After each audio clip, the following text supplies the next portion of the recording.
अस्सलाम वालेकुम। मेरा नाम डॉक्टर मोहम्मद तारिक है और मैं एक चाइल्ड स्पेशलिस्ट हूँ।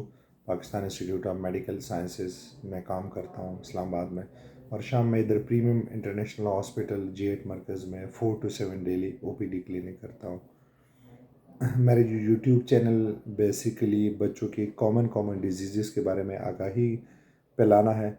और अगर आपने इस वीडियो को आपको पसंद आई तो आप चैनल को लाइक और सब्सक्राइब कीजिए। आज हम एक और कॉमन टॉपिक डिस्कस करना चाहते हैं जिसको स्टटरिंग या स्टैमरिंग स्पीच कहते हैं। बच्चों में आम ज़ुबान में लुकनत भी कहते हैं, इसको ततलाना भी कहते हैं, हकलाना भी कहते हैं। कि बच्चों में ये हकलाना क्यों होता है? अक्सर वालिदैन आते हैं कि हमारे बच्चे एक नॉर्मल फ्लुएंसी में, एक नॉर्मल फ्लो में, एक हरकत में बोलते नहीं हैं।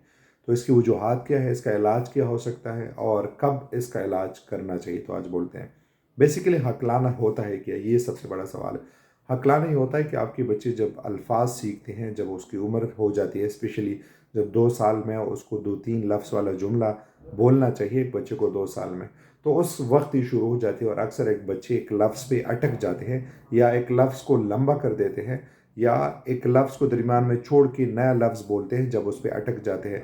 जिस तरह अगर आप आम से अल्फाज में कह लो कि आपका नाम क्या है, तो कहते आपका क का नाम क्या है। इसी तरह या आपका वो लंबा करेगा, आपका नाम क्या है।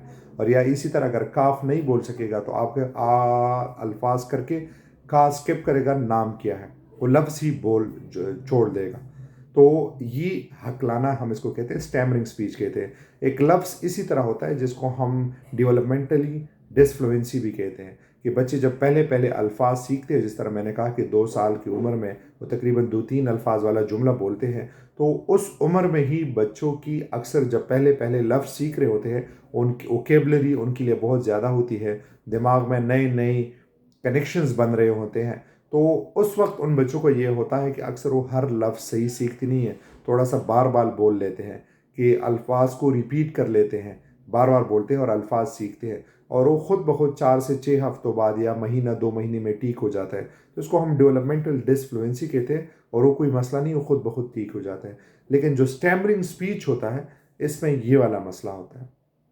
इसकी वजूहात क्या है, क्या कहते हैं? सबसे स्ट्रॉन्ग इसमें फैमिली हिस्ट्री होती है। अक्सर हम डॉक्टर्स बच्चों के स्पेशलिस्ट होने के नाते पूछते हैं कि आपके ख़ानदान में तो ऐसी बच्ची नहीं है जो या लेट बोलते हैं या इसी तरह हकला के बोलते हैं। स्टैमरिंग स्पीच हम इसको कहते हैं।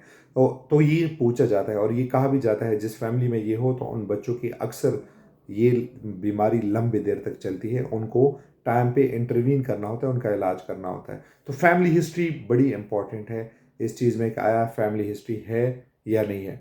और ये बाज़-औक़ात उन बच्चों में लड़कों में ज़्यादा पाया जाता है, लड़कियों में कम पाया जाता है। लड़कियाँ रिस्पॉन्स भी अच्छी करती है। और तीसरी बात इसमें ज़्यादातर ये भी देखा गया है कि जिन बच्चों के वालिदैन ज़्यादा तेज़ी से बोलते हैं और या बच्चों को आप टाइम से पहले स्कूल में डाल लेते हैं और वो एंग्ज़ियस होते हैं, वो इमोशंस उनमें ज़्यादा रन करते हैं, तो उन बच्चों में भी ज़्यादा हो जाते हैं। फ़र्ज़ करें आपने 3 साल की उम्र में स्कूल में बच्चा डाल लिया और उनको नए नए अल्फाज जल्दी जल्दी से ज़्यादा अल्फ़ाबेट्स सिखाने लगे, ज़्यादा चीज़ें सिखाने लगे और उनके लिए वो चीज़ें गेन करना सीखना मुश्किल है, तो उन बच्चों में भी ज़ुबान की जो स्टैमरिंग होती है ये आ जाती है। तो ये भी एक वजूहात है, ज़्यादा देखा गया। लेकिन बाज़ औक़ात कोई वजह देखा भी नहीं गया।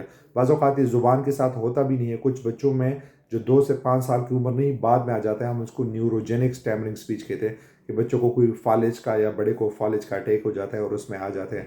और बाज़ औक़ात कोई सोशल या साइको सोशल स्ट्रेस की वजह से बच्चा कोई ट्रामा से गुजर जाए और उनकी स्पीच स्टैमरिंग स्पीच हो जाती है। तो ये वजूहात भी देखी गई है।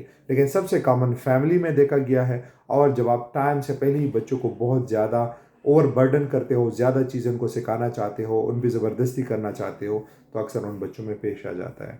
इसमें रिस्क फैक्टर्स क्या है, डेंजर साइंस क्या है? सबसे पहली बात, अगर आपके बच्चे को आपने स्टैमरिंग स्पीच नोटिस किया 2, ढाई साल, 3 साल की उम्र में और उसकी स्टैमरिंग स्पीच 3 से 6 माह की उम्र से ज़्यादा चली, मतलब 3 से 6 माह आपने कोशिश की कि वो खुद रुक जाए लेकिन नहीं रोका, तो आपको टाइम पे इंटरवीन करना चाहिए और उसको एक बच्चों के स्पेशलिस्ट और स्पीच थेरेपिस्ट को दिखाना चाहिए। सबसे जो ज़रूरी बात यह है, क्योंकि वो खुद ब खुद ठीक नहीं होने वाला, आपको टाइम पे उसमें मुदाखलत करनी होगी। तो ये भी देखा गया कि ये एक डेंजर साइंस है। लड़कों में ज़्यादा टाइम के लिए रह जाता है और लड़कियों की जो है वो अक्सर जल्दी से, क्योंकि देखा भी गया कि लड़के अल्फाज भी जल्दी सीखते हैं और उनकी स्टैमरिंग वगैरह अगर हो तो भी ख़त्म हो जाता है। तीसरी इसमें जो डेंजर साइंस है, जिस तरह हमने बात की, वो फैमिली हिस्ट्री है। अगर फैमिली में ऐसे बच्चे पाए गए हों तो उन बच्चे अक्सर वो लंबे अरसे के लिए चल जाते हैं और उनमें भी टाइम पे मुदाखलत करना होता है कि वो हम टाइम पे उस पर मुदाखलत करें। इसके साथ साथ हमें करना क्या चाहिए इन बच्चों के साथ, किस तरह इसको अप्रोच करें, किस तरह इसका इलाज करें। तो जो सबसे पहली बात है, इन बच्चों को इंटरप्ट न करें, इनको दरमियान में मुदाखलत न करें। अगर एक बच्चा बोल रहा है और वो अटक भी रहा है तो आप बिल्कुल एक नॉर्मल एक्सप्रेशन उसको दें कि हाँ, मैं अब एक गुड लिसनर हूँ, मैं आपकी बात सुन रहा हूँ। तो ये इंटरप्शन इन बच्चों में नहीं होना चाहिए। दूसरा जो इस बच्चों में हम करते हैं, हमें एक्सप्रेशन लेस होना चाहिए। ये नहीं कि हम इसको या इनकरेज भी करें कि आप ठीक बोल रहे हो, या डिस्करेज करें उनके सामने हंसे इनके ज़ुबान पे। तो ये चीज़ें भी इन बच्चों को बड़ा मसला कर देती है। तीसरी बात इसमें हम ये भी कर सकते हैं कि बच्चों के साथ स्लो, कम सी टोन में, आहिस्ता ज़ुबान में सिखाना चाहिए इनको, स्लो स्पीच में। और एक एक लफ्ज़, एक एक पोइट्री, एक एक अल्फाज, किताब वगैरह इनके साथ आहिस्ता आहिस्ता बोलना चाहिए ताकि इनको सारे अल्फाज समझ आ जाए। इनको इमोशंस पे रन नहीं करना चाहिए, ये चीज़ होती है। और सबसे जो ज़रूरी बात है, कंपाउंड सेंटेंसेस इनके साथ नहीं बोलना चाहिए कि मतलब एक ही गो में आप इनके साथ 3 जुमले बोले नहीं। आप अगर आप एक बच्चे को के कहें कि आप बोले, आपका नाम क्या है, आप किधर से ताल्लुक़ रखते हो, कौन से स्कूल में पढ़ते हो, और आपको कौन सी खेल पसंद है, तो ऐसा नहीं बोलना चाहिए। आप सादा अल्फाज में आप कह दो कि आपका नाम क्या है, वो जवाब दे, फिर आप कहते हो कि आप की उम्र क्या है। इसी तरह सिंपल सिंपल वर्ड्स में और सिंपल सिंपल सेंटेंसेस में इनको बात करना चाहिए।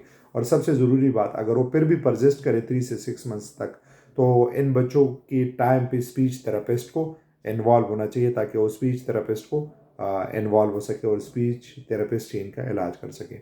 तो ये स्टैमरिंग या स्टटरिंग स्पीच है, हमें इसमें इसी तरह ही इंटरवीन करना चाहिए। Thank you.